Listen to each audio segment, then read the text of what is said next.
শুরু করছি আমাদের শিক্ষামূলক নাটক নরহরি দাস। উপেন্দ্র কিশোর রায়চৌধুরীর লেখা এই নরহরি দাস কিছু প্রাণী নিয়ে একটি নাটক।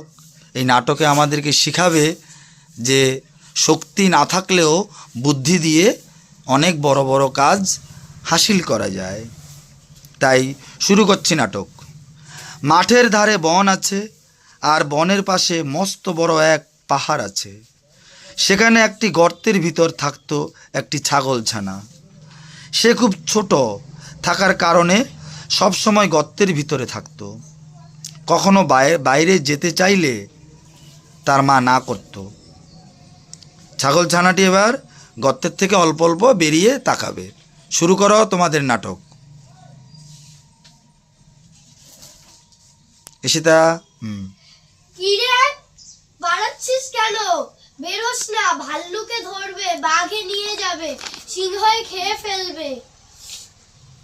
ছাগল চুপটি করে আবার গর্তের মধ্যে ঢুকে যাবে। একদিন ছাগলের মা নেই, ছাগলের মা চলে যাও। তাই ছাগলটি গর্তের বাইরে চলে এলো।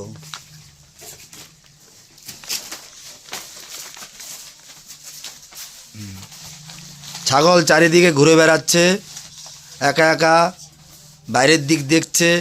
দেখতে দেখতে দূরের দিকে দেখতে পেল একটি বড় জন্তু। তার কাছে এগিয়ে গেল ছাগলটি। কি গো, তুমি কি খাও? আমি ঘাস খাই। আমার মাও তো ঘাস খায়, কিন্তু তোমার মতো এত বড় তো হয়নি। আমি ঢের ঢের বেশি ঘাস খাই। আমিও খাবো। চলো তাইলে আমার সাথে, ওই বনের ধারে সেই ঘাসগুলো আছে। চলো দুইজনে এবার ঘুরতে ঘুরতে জঙ্গলের দিকে চলে যাও। ষাঁড় সামনে দিয়ে এগিয়ে যাচ্ছে, পিছন দিয়ে ছাগলছানা চলে যাচ্ছে জঙ্গলের ভিতরে। জঙ্গলে চলে এসছো এবার। এই তো ঢের বেশি ঘাস। চলো এবার দুইজনে তোমরা খেতে থাকো, ঘাস খেতে থাকো। হ্যাঁ গো, সন্ধ্যা নেমে এলো, বাড়ি যাবে না? সারাদিন ঘাস খাওয়ার পরে সন্ধ্যা হয়ে গেল। আমি অনেক ঘাস খেয়েছি, আমি আর হিলতে পারছি না, তুমি চলে যাও। ঠিক আছে, তাহলে আমি বাড়ি গেলাম।